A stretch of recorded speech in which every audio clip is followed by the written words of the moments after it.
بسم اللہ الرحمن الرحیم اللہم صلی علی سیدنا محمد وعلی آل سیدنا محمد بعدد کل ذرۃ متألف الف مرہ وبارک وسلم تسلیما کثیرا کثیرا کثیرا برحمتک وبفضلک یا اکرم الاکرمین یا ارحم الراحمین۔ حاضرین محفل یاران طریقت، خواتین و حضرات، آج جمعہ شریف کی اس یوم عید کی ایک اور مجلس اللہ پاک نے عطا فرمائی ہے۔ کتنا بھی شکر ادا کریں کم ہے۔ شکر ہے کہ اس نے ہمیں پاک ہونے کا موقع عطا فرمایا ہے۔ اس دن مسلمان غسل کرتے ہیں، بہت زیادہ ثواب ہے، وضو کرتے ہیں، بہت زیادہ ثواب ہے، نئے کپڑے پہنتے ہیں، بہت زیادہ ثواب ہے، خوشبو لگاتے ہیں، بہت زیادہ ثواب ہے، سرما لگاتے ہیں، بہت زیادہ ثواب ہے۔ یہ سب سنتیں میں بیان کر رہا ہوں۔ پھر مل کر عید جمعہ کی نماز پڑھتے ہیں، یہ بڑا ثواب ہے۔ آپس میں باہم ملاقات ہوتی ہے، یہ بہت بڑا ثواب ہے۔ مل کے بیٹھتے ہیں، گپ شپ تبادلہ خیال ہوتا ہے، یہ بہت بڑا ثواب ہے۔ ہر جگہ پہ میں دیکھتا ہوں کہ جہاں بھی لوگ ملتے ہیں، اللہ پاک کو یہ بات بہت زیادہ پسند ہے۔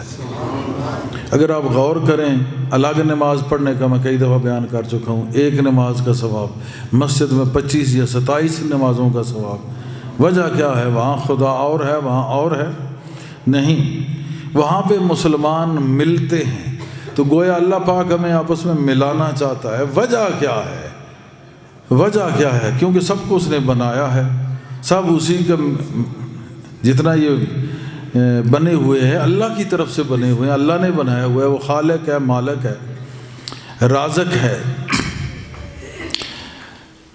تو بنانے والا، رزق دینے والا، سارا کچھ وہی ہے، جوڑنے والا بھی وہی ہے۔ وہ کہتے ہیں ایک دوسرے کی محبت میں دل میں ڈال لیتا ہوں، اور حدیث بھی ہے کہ اگر ایک دوسرے سے کوئی پیار کرتا ہے اور اس پہ اللہ خوش ہوتا ہے، اور اگر اس کو وہ بتاتا ہے کہ میں تم سے محبت کرتا ہوں، آئی لو یو، تو اس پہ بھی بہت اللہ کی رحمت ہوتی ہے۔ اور حدیث میں ہے کہ اس کو بتا دینا چاہیے کہ آئی لو یو۔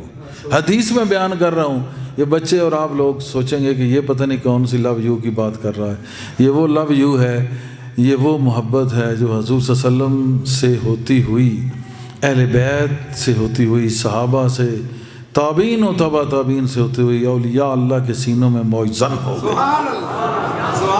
اولیاء اللہ کے سینوں سے نکلی، ان کے مریدین کے سینوں میں جا کے بیٹھ گئے۔ تو یہ سچا لگاؤ، سچی انسیت، سچی سنگت، سچی ہمدردی، خیر خواہی، ویل وشر، یہ وہ ہے آئی لو یو۔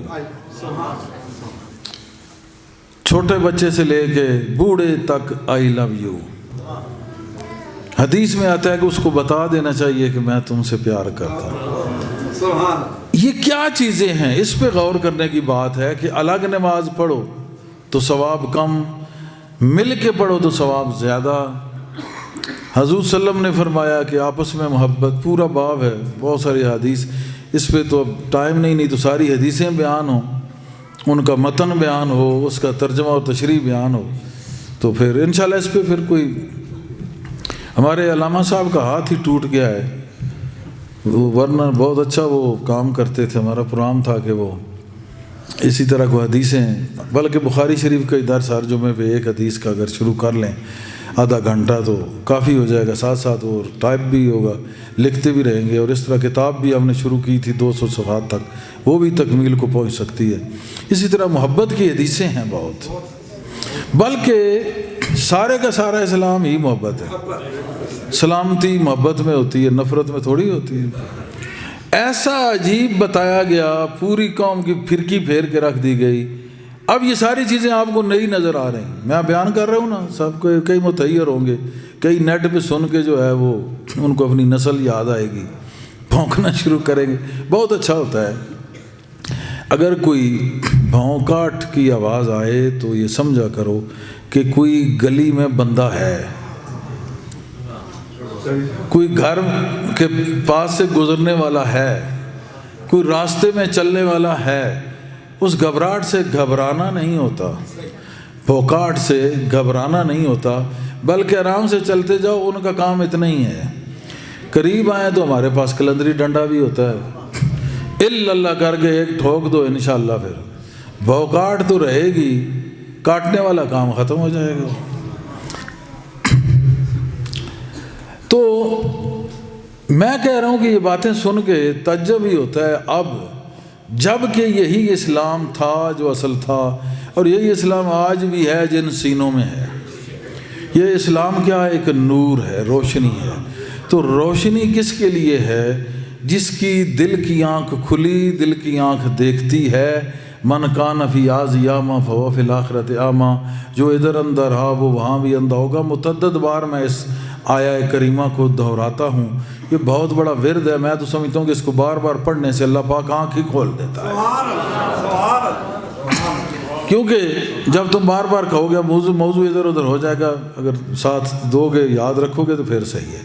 اور یاد رکھنا بھی چاہیے، صرف تقریر محض تقریر کا تو میں سخت خلاف ہوں۔ جب سے یہ تقریریں محض تقریریں رہ گئی ہیں، سارا بیڑا ہی غرق انہوں نے کیا ہے۔ ایک اچھی لفاظی، اچھا بیان، خوش اعلانی، باقی کچھ بھی نہیں۔ یہ نہیں، بولنے کا مقصد ہے کہ کوئی بات آپ تک کنوے ہو جائے، پہنچ جائے، آپ لوگ بات کو سمجھ لیں اور اس پہ عمل کر کے ایک بہت خوبصورت بندہ بن جائیں۔ خوبصورتی پھر کہیں گے جی یہ کیا ہے، میک اپ کرنا ہے۔ ہاں، ایک میک اپ ظاہری ہے، وہ بھی کرنا ہے، حضور نے کہا اپنا چہرہ بہتر بنایا کرو اگر فرصت ہے تو۔ ایک میک اپ ہے باطنی، وہ کیا ہے؟ وہ اندر کا نور ہے، وہی نور اسلام جو میں کہہ رہا ہوں۔ تو یہ آیت جو ہے من کان فی ہذہ اعمی فہو فی الآخرۃ اعمی، جو ادھر اندھا ادھر اندھا، اس کو بار بار پڑھنے سے، اس کے پڑھنے کا ثواب تو ہے، ایک لفظ کے 10، ایک الفاظ کے 10 نیکیاں تو ہیں۔ اس کا مفہوم یہ ہے کہ جو ادھر اندھا ادھر بھی اندھا، جو ادھر اندھا ادھر بھی اندھا، یہ پڑھتے پڑھتے اللہ پاک کو رحم آئے گا، کہے گا چل اندھا نہیں، ادھر بھی آنکھ والا ادھر بھی آنکھ والا، جس کو درشن ات اس کو درشن ات، جو ادھر درشن پا سکتا ہے وہ ادھر بھی درشن پا سکتا ہے۔ پھر اس کے لیے اچھا برا سب ختم ہو جاتا ہے، یہ اچھا ہے یہ برا ہے، یہ سب کچھ ختم ہو جاتا ہے۔ یہ ہے نور اسلام۔ اس کو اگر طریقت میں، معرفت میں، روحانیت میں بیان کریں، کہیں گے جی یہ تصوف ہے اور یہ اسلام ہے۔ ایسے الو کے پٹھے ہیں، کیا کہتے ہیں کہ تصوف ایک پیرالل مذہب ہے۔ ایک طبقہ کہتا ہے کہ اہل بیت کے پیرالل مذہب بنایا گیا تصوف، اہل بیت کو ڈیگریڈ کرنے کے لیے، بکواس۔ تصوف تو اہل بیت کا ایک لائف سٹائل ہے، اہل بیت سے ہمیں تصوف ملا ہے، ان کی طرز حیات کا نام تصوف ہے، اور دوسرا صحابہ کی طرز حیات کا نام تصوف ہے، تیسرا اصل میں اسلام پہ عمل کرنے کا نام تصوف ہے۔ تو اصل چیز سے ہٹانے کے لیے یہ نئے نئے مذہب جو اینٹی اسلام طاقتوں نے بنائے، تو اس وجہ سے بنائے کہ اسلام کمزور نہیں ہوگا جب تک یہ روحانی لوگ باقی ہیں، کیونکہ ظاہر میں تو ہم ان کو لباس غلط کر سکتے ہیں، ان کا بیڑا غرق کر سکتے ہیں، لیکن اندر سے تب بھی مریں گے جب یہ تصوف والوں سے ہٹیں گے، کیونکہ باقی دین کا کام ظاہر پہ ہے، تصوف والے دین کا کام اندر پہ ہے۔ آج کل تو اللہ ماشاءاللہ جو اہل سنت اپنے آپ کو عاشقان رسول کہلاتے تھے، ان کی زبانی میں سن رہا ہوں جو تصوف اور پیران اعظام کے خلاف انہوں نے ایک پروگرام چلایا ہوا ہے، اس کے ذمہ دار وہ خود ہیں۔ کچھ عرصہ ہے وہ خود ہی ہے، خود ہی مار کھائیں گے، بلکہ بہت سارے کھا کے تو میرے خیال میں سیدھے بھی ہوئے ہیں۔ وجہ یہ ہے کہ اینٹی تصوف ہر کوئی کیوں بول رہا ہے؟ تصوف وہ چیز ہے جو نفس کو درست کرتا ہے۔ نفس جو ہے شیطان کا گھر ہے، شیطان نے سوچا کہ میرا گھر اگر تباہ ہو گیا، میں کیسے اس میں بیٹھ کر ایک مسلمان کو گمراہ کر سکتا ہوں۔ صوفیاء نے کام ہی نفس پہ کیا، اس وجہ سے شیطان نے کہا کہ ایسے فرقے بناؤ کہ ان کو اس تصوف کے نظام کو کسی طریقے سے نکال دو، یہ نظام نہیں ہوگا تو نفس والے ہوں گے، نفس والے ہوں گے تو میرا راج ہوگا، نماز بھی پڑھیں گے، حج بھی کریں گے، عمرے بھی کریں گے، ہوں گے نفس والے، مار کھاتے رہیں گے۔ کوئی ہو طریقہ ایسا کہ ان جو نفس کو مارنے والے لوگ ہیں نا صوفیاء، ان سے ان کی جان چھڑا دو، فقراء سے جان چھڑا دو۔ ایسے پیران اعظام جو صحیح سچے پیر ہیں ان سے ان کی جان چھڑا دو، تو پیچھے یہ جو مرضی یہ لگے رہیں، یہ نفسانی ملا ہو سکتا ہے، یہ کوئی اللہ والا نہیں ہو سکتا۔ اللہ والا وہ مولوی ہے جو صحیح معنوں میں مولا والا ہے، وہ ہے جس نے ظاہر و باطن دونوں سنوار رہے ہیں۔ وہ اس ایسی کشتی پہ بیٹھا ہے کہ ظاہر کو بھی دریا کو، سمندر کو پار کر گیا اور باطن کو بھی پار کر گیا۔ جیسے جناب حضرت اللہ بابا داؤد شاہ خاکی رہنما رحمۃ اللہ علیہ ظاہری علم میں بھی ابو حنیفہ ثانی تھے، باطن میں بھی بہت وجدانی تھے. جیسے ان کے مرشد جیسے سیدنا غوث اعظم اپنے مدرسے میں بیٹھتے ہیں، لوگوں کو کتب بنا کے بھیج رہے ہیں، ابدال اوتاد بنا کے بھیج رہے ہیں، اللہ کے ولی بنا کے بھیج رہے ہیں. یہ وہ مولانا حضرات تھے، علامہ صاحب علم حضرات تھے، پیران اعظام تھے، صوفیاء کرام تھے، یہ وہ فقراء تھے، یہ وہ سلطان الفقراء تھے، یہ وہ ولی تھے، اور یہ وہ ولیوں کے بادشاہ تھے جنہوں نے ظاہری دریا، ظاہری سمندر کو بھی پار کیا، باطنی سمندر کو بھی پار کیا. ایسے علماء ربانیین، ان کا راستہ روکنے کے لیے تصوف کو ختم کرنا ہوگا. شیطان نے ایسا پروگرام دیا، بہت سارے مسالک بنا لیے، اور سارے اینٹی تصوف، اینٹی سپرچویلٹی آپ دیکھیں گے، جتنے مسالک ہیں، فرقے ہیں، سارے اینٹی سپرچویلٹی ہیں، اینٹی تصوف ہے. کیونکہ یہ نہیں ہوگا تصوف تو سارا معاملہ ہی آسان ہے. پھر یہ وہ لوگ ہیں کہ ہر کام کہتے ہیں نفس کے الٹ کرو، نفس کے الٹ کرو، نفس کے الٹ کرو. اس وجہ سے تصوف کو کمزور کرنے کے لیے اور اس کو خراب کرنے کے لیے سارے مسلک بنائے گئے. میں کہہ رہا ہوں آج کل جو اپنے آپ کو عاشقان رسول کہتے تھے، وہ بھی میں دیکھتا ہوں تصوف کے خلاف بول رہے ہیں. اللہ پاک کم از کم ان کو تو ہدایت دے. یہ دعا کرتا ہوں کہ کم از کم یہ جو عاشقان رسول یا رسول اللہ کہنے والے یا غوث اعظم کہنے والے، یہ اچھے لوگ تھے، ان کا بھی بیڑا غرق ہو گیا. کم از کم یہ تو اپنے آپ کو بچائیں. تو میرے کہنے کا مقصد یہ ہے کہ اللہ پاک کو اکٹھا ہونا پسند ہے، اور آپس میں محبت کرنا پسند ہے، اور قرآن میں بھی اور ایسی دعائیں بھی ہیں کہ اللہ پاک ایک دوسرے کے دلوں میں ہم ایک دوسرے کی محبت ڈال دے. اور تقریباً قرآن کا نچوڑ بھی محبت ہی ہے، اسلام کا نچوڑ بھی محبت ہی ہے. سارا اسلام محبت کو قائم کرنے کے لیے ہے. کوئی سزا دی جاتی ہے، کیوں دی جاتی ہے؟ کہ آئندہ یہ غلطی نہ کرے. اگر کسی کو مارتا ہے تو اس کو پکڑو، کیوں؟ کہ آئندہ یہ نہ مارے. قتل کرتا ہے تو اس کو ختم کرو اور کوئی نہ کرے. کوئی غلط کام کرتا ہے سزا دو کہ پھر ایسا نہ کرے. کیوں؟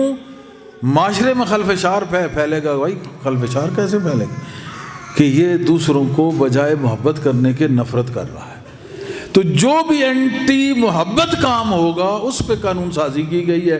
اسلام اس کا نام ہے، کوئی نئی چیز نہیں ہے، کوئی غلط چیز نہیں ہے. تمام مذاہب اس کو اسی لیے پسند کرتے ہیں. یہ بہت سپیریئر ریلیجن ہے ان دا آل ریلیجنس. تمام مذہبوں میں بہت سپیریئر ہے یہ. تو مین وجہ کیا ہے؟ ہر مذہب ہی محبت ہے، اس میں کوئی شک نہیں. کرسچینٹی، جوڈازم، ایوری تھنگ، جتنے بھی آپ دیکھ لیں سب محبت ہے. لیکن ان محبتوں کا سردار بادشاہ اسلام ہے، اور وہ بھی مسلمان تھے. اسلام ادھر سے ہوتا ہوا یہاں کمپلیٹ ہوا. گویا وہ مسلمان ہی تھے، لیکن مسلمانوں کا جو صحیح سردار وہ حضور صلی اللہ علیہ وسلم کی ذات ٹھہری. بادشاہ ہر دو عالم، شہنشاہ ہر دو عالم، سیدنا نور مجسم صلی اللہ علیہ وسلم. آپ سرکار پہ ہزاروں درود ہزاروں سلام. آپ کو بادشاہ بنایا کس چیز کا؟ محبت کا بادشاہ. خیرکم من تعلم القرآن وعلمہ. بہترین انسان وہ جو قرآن پڑھے اور پڑھائے. یہ جو کسی کو پڑھانا ہے یہ کیا ہے؟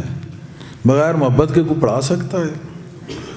اور محبت نہ ہو تو کوئی پڑھ بھی نہیں سکتا. ان طلباء میں محبت نہ ہو سب بھاگ جائیں گے. پیار ہے، طلب ہے تو آئے ہوئے ہیں نا، اسی لیے کہتے ہیں طالب. ان میں محبت، پڑھانے والوں میں محبت، پڑھ کے آگے قرآن کو پھیلانا، تعلیم، یہ محبت. تو کہاں جاؤ گے؟ محبت مشن انٹرنیشنل نہیں ہے، یہ تو خدائی نظام ہے. محبت مشن خدائی سسٹم، الہی سسٹم، اللہ کا نظام، اللہ کا قانون. اور اس کا ایک نام اسلام ہے، ایک نام تصوف ہے، ایک نام محبت ہے. بات ایک ہی ہے. تو بات میں یہی کر رہا تھا کہ سب کا اکٹھا ہونا، اس پہ اللہ کا خوش ہونا. گھر میں نماز پڑھو تو خدا وہی، نماز وہی، ثواب کم. مسجد میں پڑھو تو نماز وہی، خدا وہی، ثواب زیادہ. یہاں بھی پکی اینٹوں کا کمرہ، وہاں بھی پکی اینٹوں کا کمرہ. یہاں بھی قالینیں ہیں، وہاں بھی قالینیں ہیں. یہاں بھی نماز میں نے پڑھنی ہے، وہاں بھی میں نے پڑھنی ہے. ثواب کیوں زیادہ ہے؟ وجہ یہ ہے کہ بعض جگہیں ایسی ہوتی ہیں، جگہ کس کو کہتے ہیں؟ آستان بھی کہتے ہیں، آستانہ بھی کہتے ہیں. ایک بیٹھک بھی کہتے ہیں. تو بعض مجلسیں، بعض آستانے ایسے ہیں جو اللہ کو پسند ہیں، وہاں جاؤ تو ثواب زیادہ ہوتا ہے. خدا تو وہی ہے. جیسے مکہ شریف چلے جاؤ 1,00,000 نماز کا ثواب، مسجد نبی میں چلے جاؤ 50,000 نماز کا ثواب، مسجد میں 27 نمازوں کا گھر میں ایک جو ہے اگر پوری کو پڑھ لے تو کیا یہ وجہ ہے کہ ایک تو یہ وجہ ہے کہ مخصوص جگہیں اللہ نے بنائی ہیں، ہم نے نہیں بنائی. یہی وجہ ہے کہ عام بندے سے ملنا چلنا اور ہے، اللہ کے بندے سے مل کے چلنا اور ہے. وہ جگہیں اور ہیں، یہ جگہیں اور ہیں. بات سمجھنے کی کوشش کرو. لوگ سوال کرتے ہیں، یہ بہت آسان اور سیدھا جواب ہے. میں بالکل سادگی اور سیدھی طریقے سے بیان کر رہا ہوں، اس میں کوئی منطق نہیں ہے، بہت آسان ہے. آپ کے پاس ہر چیز کا جواب ہو سکتا ہے. آگے بچیوں نے تبلیغ کا کام کرنا ہے، یہ خاص بالخصوص اپنے ذہن میں رکھیں. ان اسٹوڈنٹس نے جو طلباء ہیں انہوں نے کام کرنا ہے. یہ آرگومنٹس ذہن میں رکھیں کہ کچھ جگہ مخصوص اللہ نے خود بنائی ہیں. آب زمزم مخصوص ہے، وہاں پہ شیطان کو پتھر مارتے ہو مخصوص ہے، خانہ کعبہ کے پھیرے دیتے ہو مخصوص ہے. گھر کو دو اپنے، پتہ لگ جائے گا. ہر چیز، ساری کتابیں ہیں، قرآن مخصوص ہے، سارے انبیاء ہیں، محمد مخصوص ہے، سارے اولیاء ہیں، غوث اعظم مخصوص ہے. زمانے میں کئی ولی ہوں گے، اپنا مرشد مخصوص ہے. مجلسیں بہت ہوں گی، شیخ کی مجلس مخصوص ہے. یہ اللہ کا نظام ہے. فضلنا بعضهم علی بعض، بعضوں کو بعضوں پر ہم نے فضیلت دی ہے. اس میں مت رہو کہ بس ہی قرآن پڑھ لیں، ترجمہ پڑھ لیں، نماز پڑھ لیں. قرآن کس سے پڑھے گا؟ قرآن کے لیے تجھے استاد چاہیے بے وقوف. نماز پڑھانے کے لیے استاد چاہیے. تو جو استاد ہے، استاد کو عربی میں شیخ کہتے ہیں. اور استاد کے بعد اگر عمل کرنے کی آگے مزید باطن کی ضرورت پڑے تو شیخ تصوف کی ضرورت آئے گی. جیسے علم ظاہر ہے، جیسے علم شریعت ہے، جیسے علم شریعت ہے ایسے علم طریقت ہے. تو علم شریعت میں اگر استاد کی ضرورت ہے، یہ تمہاری استانی بیٹھی ہے، ٹیچر بیٹھی ہے، جیسے علم شریعت میں تمہیں اس استانی کی، اس استاد کی ضرورت ہے، اس ٹیچر کی ضرورت ہے. علم شریعت میں وہی بات ہے. اس کو بھی شیخ کہتے ہیں، اس کو بھی شیخ کہتے ہیں. یہ علم شریعت کی شیخ ہے یا کا شیخ ہے، وہ علم باطن کا شیخ ہے. تو اس کے بغیر کوئی گزارا نہیں. یہ حقیقتیں ہیں، یہ ایسا ہوتا آیا ہے. 1444 سال 45 سال گزر گئے اور آئندہ رہتی دنیا تک ایسا ہوتا رہے گا. لاکھوں اس کو روکنے والے آئے، آج ان کا نام نشان بھی نہیں ہے. ختم ہو گئے. کوئی پتہ نہیں کہ کتنے فرقے بنے، معتزلہ، قدریہ، جبریہ، کیا کیا. آج بھی بڑے فرقے نئے نئے بن چکے ہیں. آپ دیکھ رہے ہیں دور فتنہ. آج تو فتنے بارش کی طرح نیچے گر رہے ہیں آسمان سے. تو یہ سارے وقت کے ساتھ ختم ہو جاتے ہیں. جو حق مسلک مذہب ہے، طریقہ ہے، وہ قائم رہتا ہے. جو حق سلسلہ ہے، کوئی بھی نقش بندی، قادری، سہروردی، چشتی، چاروں میں سے کوئی بھی اس کے علاوہ جتنے سلاسل ہیں، قادریہ، قلندریہ ہے، قادریہ، چشتیہ، جتنے بھی بہت سارے اب کیا ہیں، 17 مین ہیں. اس کے علاوہ بھی ہیں 4 مین ہیں، 17 اس کی شاخیں ہیں، پتہ نہیں بہت سارے ہیں. قادریہ، شتاریہ ہے، شاذلیہ ہے، اور بہت سارے ہیں. میں تو گن بھی نہیں سکتا کیونکہ اللہ تک پہنچنے کے راستے بہت زیادہ ہیں. تو یہی راستہ جو ہے، یہی سلسلہ ہے. جو راستہ ہے وہ واسطہ ہے، واسطہ سلسلہ ہے. سلسلہ پیار کا ہے، محبت کا ہے. بات وہیں آئے گی پھر کے. تو میں کیا کہہ رہا تھا کہ سلسلے بھی برحق ہیں جو اگر اصل ہوں، اور اہل علم وہ مولانا حضرات جو باعمل ہیں وہ بھی ٹھیک ہیں. علماء ربانیین وہ بھی ٹھیک ہیں اگر کوئی بچ گئے ہیں آج کے دور میں. صوفیاء جو بچ گئے ہیں، فقراء جو اصل ہیں، پیران اعظام جو بچ گئے ہیں، ٹاواں ٹاواں اکا دکا، پی لے جو ملی ہے ذرا سی کہ میں خانہ کھلا ہے کوئی کوئی. تو جو بچ گئے ہیں وہ برحق ہیں، وہ ٹھیک ہیں، ان کو ماننا چاہیے. ان کے جو مریدین ہیں اپنے شیخ کا تصور کریں، انہی میں رہیں. ادھر ادھر کے یہ نیٹ کے جو نٹی پیر اور مولوی ہیں، ان نٹی پیروں اور مولویوں سے، نٹ کے بچوں سے اپنی جان چھڑاؤ، ورنہ تمہارا ایمان اکارت جائے گا، برباد ہو جائے گا. نہ ان کے پاس علم ہے نہ عمل ہے. سیدھا قرآن نہیں پڑھ سکتے اور نماز تو سیدھی پڑھ ہی نہیں سکتے. اور بتا کس کو رہے ہیں؟ خدا اور رسول کی باتیں، صحابہ کی، یہ ہو گیا۔ بھائی تم کون ہو؟ صحابہ نے جو کچھ کیا تم کر سکتے ہو؟ اپنے سر اتار کے حضور کے قدموں میں پھینک دیے۔ تمہیں تو ذرا سا درد ہو تو الو کے پٹھو، تم اپنا مذہب چھوڑ کے بھاگ جاؤ، تم ان کا مقابلہ کرتے ہو۔ وہ اہل بیت جن کا کوئی ایک بچہ بچا، سارے سادات اعظام اہل بیت کرام قتل ہو گئے، شہید ہو گئے، ان کے پاؤں کی خاک جیسا بھی کوئی نہیں ہو سکتا۔ تو تم یہ لوگ نیٹ پہ ان ذوات قدسیہ، ان ذات پاک ذاتوں کو موضوع بحث بنائے ہوئے ہیں، ایسی ہستیوں پر یہ بحث کر رہے ہیں۔ خبردار ان کو سنو، اگر ایمان بچانا ہے، نہیں تو ہمارا کام پہنچانا ہے، تمہارا کام بچنا ہے۔ نہیں بچو گے تو ہماری ڈیوٹی پوری، فرض پورا ہو گیا۔ کل حشر میں خدا خود ہی پوچھے گا کہ اب تم نٹی ہو یا کسی پیر والے ہو؟ نٹی ہو تو پھر انہی نٹوں کے ساتھ، اگر پیر والے ہو تو پھر پیر کے جھنڈے، یعنی پیران پیر کے جھنڈے تلے ہو گئے۔ پھر بات وہیں آئے گی کہ یہ جمع کیوں ہوتے ہیں؟ جمع اس لیے ہوتے ہیں کہ سب کا جمع ہونا اللہ کو کیوں پسند ہے۔ ایک بات کہہ کے ختم کروں گا کہ یہی سوچ لے تو تیرے لیے کافی ہے کہ یہ مٹی کی مورت بڑی چیز ہے، یہ حضرت انسان بڑی چیز ہے، یہ ایک جیسوں کا ایک جیسے کے لیے ایک جیسا بن کے ایک جگہ پہ اکٹھا ہونا ہی بڑی چیز ہے۔ یہ ان بندوں میں بڑی چیز ہے، یہ مٹی کی مورت بڑی چیز ہے۔ جب یہ مل کے بیٹھیں تو الگ الگ ہوتے ہیں مگر اندر ایک ہی ہوتا ہے۔ سب الگ الگ ہیں، سب الگ الگ ہیں۔ یہ لڑکیاں، تم لڑکے، ان کی شکلیں الگ، ان تمہاری سب کی الگ، سارے الگ الگ الگ الگ، لیکن اندر وہ ایک ہے۔ گویا ہم کثرت میں سارے الگ ہیں، وحدت میں ہم ایک ہیں۔ یہ ہے جمع ہونے کا سب سے زیادہ ثواب، کہ جب یہ کثرت وحدت میں آ جاتی ہے تو ثواب نہیں، ثوابوں کے انبار لگ جاتے ہیں، پھر ثواب کی ضرورت نہیں رہتی۔ ایسا سواد ملتا ہے کہ اللہ کی ذات سے روشنائی حاصل ہو جاتی ہے، اس کے دیدار سے انسان محو و مست ہو جاتا ہے، اس کے دیدار میں مگن و محو ہو جاتا ہے۔ اس کو پتہ چلتا ہے کہ جمع ہونا کیا ہے۔ یہ کثرت وحدت میں بدل گئی، الگ الگ چہرے میں بھی وہ اور اندر میں وہ ایک، ہر دل میں الگ مگر ذات ایک۔ یہ کثرت میں وحدت ہے۔ سمجھ آ گئی بات؟ یہ اس لیے تم جب جمع ہوتے ہیں نا مسلمان، اللہ خوش ہوتا ہے کہ یہ میری کثرت وحدت میں آ گئی ہے۔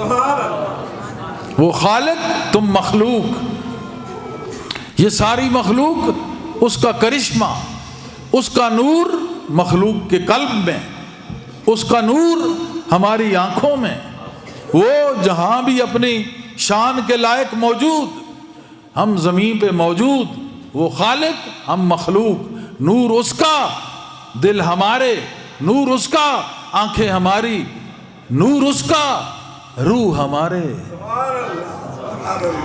نور اس کا، بدن ہمارے، دیکھنا اس کا، اس کے دیکھنے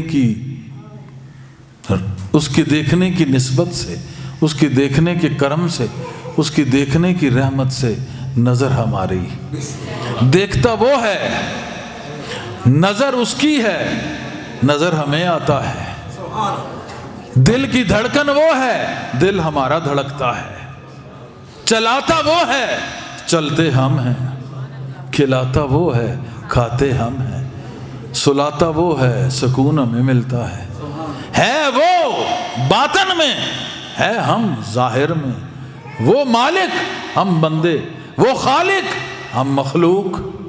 سمجھ نہیں آئی؟ یہ ہے توحید۔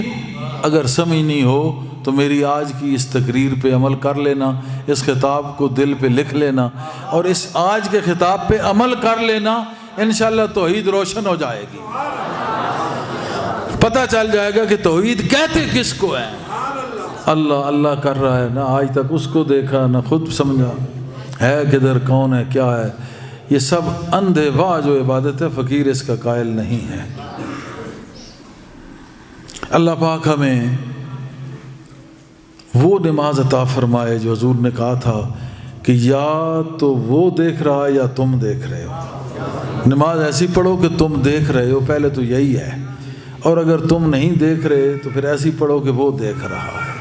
تو جب یہ تصور پک جائے نا کہ وہ دیکھ رہا ہے، تو اس کی نظر کی اتنی تاثیر ہے کہ ہماری نظروں کو وہ خود نظر آ جاتا ہے۔ پہلے ہم سمجھتے تھے وہ دیکھ رہا ہے، اب ہم سمجھتے ہیں کہ ہم دیکھ رہے ہیں، ہم دیکھ رہے ہیں۔ تو توحید کی سمجھ آئے گی، کسی صاحب توحید سے واسطہ جوڑو، نسبت جوڑو، اس میخانہ محبت میں بیٹھو، تو انشاءاللہ توحید کا مزہ آ جائے گا اور توحید کا نشہ آ جائے گا۔ اللہم صلی علی سیدنا محمد وآلہ وصحبہ وبارک وسلم برحمتک یا ارحم الراحمین۔